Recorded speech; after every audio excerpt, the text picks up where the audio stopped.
لیکن لوگ یہ پوچھتے ہیں کہ کیا زکوٰۃ جو ہے ٹیکس ہے؟ اعوذ باللہ من الشیطان الرجیم، بسم اللہ الرحمن الرحیم، الحمد للہ رب العالمین والصلاة والسلام علی سید الانبیاء والمرسلین وعلی آلہ واصحابہ واہل بیتہ وذریاتہ اجمعین والعاقبۃ للمتقین۔ زکوٰۃ کو ٹیکس سمجھنا بہت بڑی غلطی ہے، اور اگر دوسرے معنوں میں لے جائے تو بہت بڑا گناہ ہے۔ ٹیکس کی نوعیت، نیچر ہر پڑھے لکھے شخص پر واضح ہے کہ ٹیکس کا مقصد کیا ہوتا ہے اور زکوٰۃ کا مقصد کیا ہے۔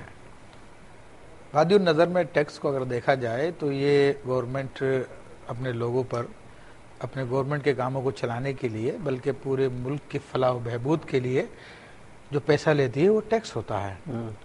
اور زکوٰۃ کا مصرف تو بالکل الگ ہے۔ اللہ تبارک و تعالیٰ نے واضح لفظوں میں ارشاد فرمایا، ٹیکس کا ایک مقصد ہے، جی زکوٰۃ کا ایک پورا فلسفہ ہے، پورا ایک فلسفہ ہے، پورا ایک مقصد ہے اس کا بھی۔ تو اللہ تعالیٰ نے قرآن مجید فرقان حمید میں واضح لفظوں میں فرمایا کہ انما الصدقات للفقراء والمساکین والعاملین علیہا والمؤلفۃ قلوبہم، اور پھر پورا کا پورا اس طرح سے ان کے 8 افراد کے نام گنائے ہیں، ان کے یعنی وہ جو لوگ جو زکوٰۃ لینے کے مستحق ہیں ان کو بیان کیا ہے۔ ٹیکس تو خود ہم پر خرچ ہوتا ہے، یہ ہماری شاہراہیں بنتی ہیں، روڈ بنتے ہیں، پل بنتے ہیں، نہریں کھدتی ہیں اور دیگر ترقیاتی کام ہوتے ہیں، تو وہ خود ہم اس سے فائدہ اٹھا رہے ہوتے ہیں۔ تو یہ تو انسان کے لیے جائز نہیں ہے کہ اپنی زکوٰۃ اپنے اوپر استعمال کرے۔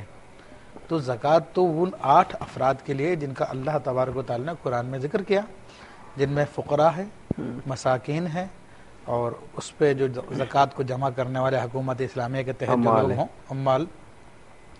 اسی طرح وہ لوگ جو نئے نئے مسلمان ہوئے ہوں یا ان کے تالیف قلب کے لیے ہے، جو کہ اجماع امت سے منسوخ ہے اس وقت اس پہ عمل، اور غارمین جو مقروض لوگ ہیں، جو مسافر ہوں، ان کے مال ختم ہو گئے ہوں، اور اس طرح جو قرض کے بوجھ تلے دبے ہوئے ہوں، اور اللہ کی راہ میں جو بھی معاملہ ہو، اور تو یہ سارے کے سارے جو ہے غلاموں کو آزاد کرانے کے لیے ہے۔